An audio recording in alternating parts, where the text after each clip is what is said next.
تو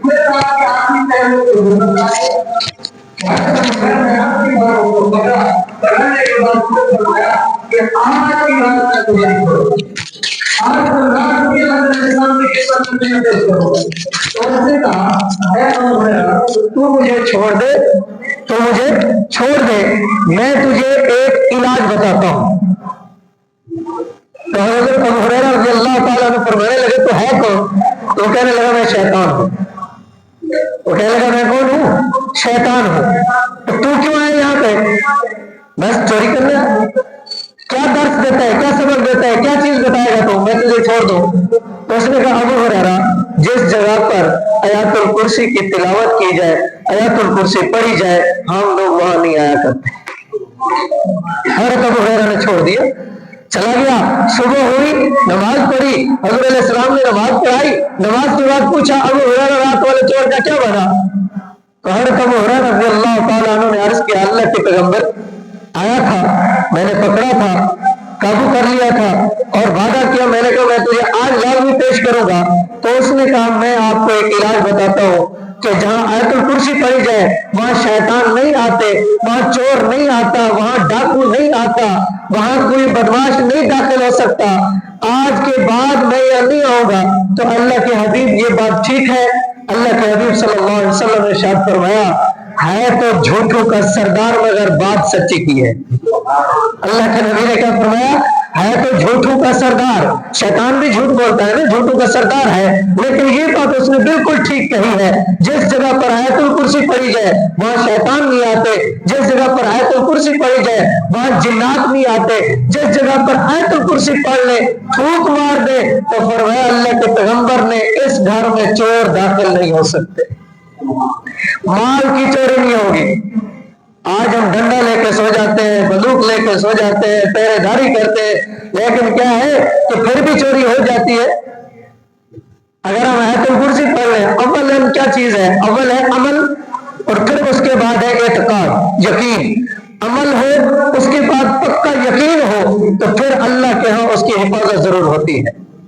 ایک صحابی ہے، وہ حضور علیہ السلام نے ان کا لشکر روانہ کیا، لشکر میں تھے تو نماز پڑھاتے تھے، امیر تھے جماعت کے، لشکر کے امیر تھے۔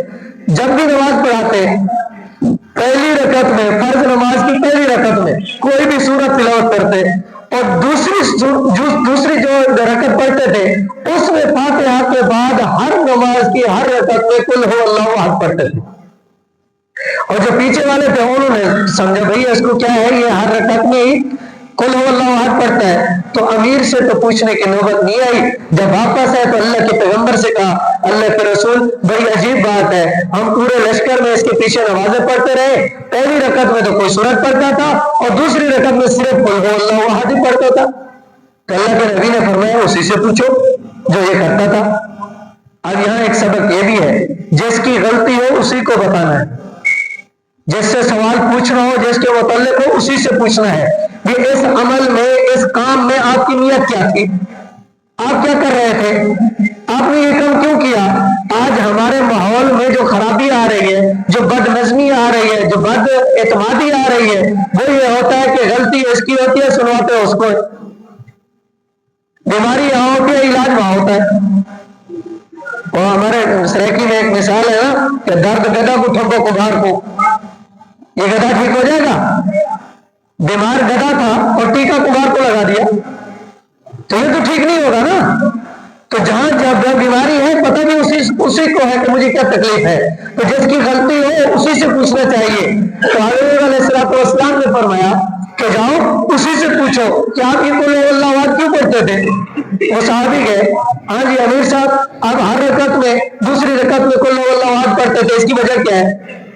تو اس امیر نے کہا کہ اس قل هو اللہ احد سورت میں اللہ کی صفات کو بیان کیا گیا ہے، اللہ کی تعریف کی گئی ہے، اور جس صورت میں اللہ کی تعریف ہو مجھے اس صورت سے محبت ہے، اور جس صورت سے میں محبت کرتا ہوں میں نماز میں اس کو بار بار پڑھتا ہوں۔ تو جب اللہ کے نبی کو پتا چلا تو اللہ کے نبی نے فرمایا اس امیر صاحب کو بتا دو جیسے تو اللہ کے قرآن کی اس سورت سے محبت کرتا ہے، اللہ فرماتے ہیں میں بھی اسی طرح تیرے ساتھ محبت کرتا ہوں۔ اور ایک صحابی ہے جو مسجد قباء کے امام تھے، اور ان کی بھی یہی عادت تھی. دوسری رکعت میں قل هو اللہ احد پڑھتے تھے. تو کسی نے پوچھا کہ آپ یہ کیوں پڑھتے ہیں؟ انہوں نے کہا مرضی آوی نماز پڑھ، مرضی آوی نہ پڑھ، میں تو اپنی عادت پوری کروں گا، میں تو قل هو اللہ احد پڑھتا رہوں گا.